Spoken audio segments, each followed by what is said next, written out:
depois. Você aí relaxa, você relaxa. Olha o barulhinho da criança. Não, velho, puto pariu, né? Olha o que te espera, Topeira. Tem cabeça aqui em cima, Topeira. Aqui em cima, ó. Não faz isso não, vai cair no chão, demais. Mas tu pensa pro negócio, não? Nossa, vai dar sorte agora. Então faz, um breakando pra cá. Não vai rapar tudo. Não, esse deu sorte mais. Deu sorte? Deu sorte mais.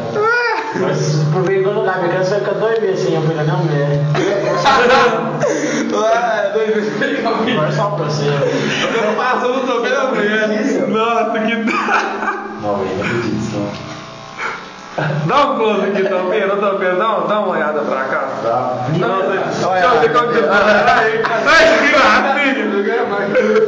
Não encosta na cabeça dele, não. Olha, gracinha, gente. Não, Topeira, isso fica muito bonito. É. Que é essa, meu irmão? Ah, o meu demorou só.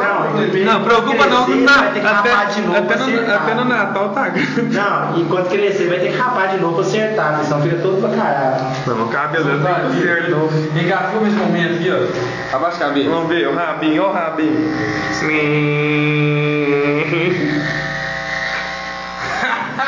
Olha o seguinte cabelo Pera aqui.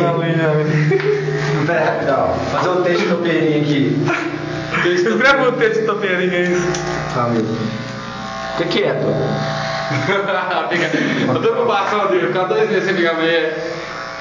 Não, nem acredito, né? Nem acredito. Pode tirar aquele peito, pra não quebrar ele.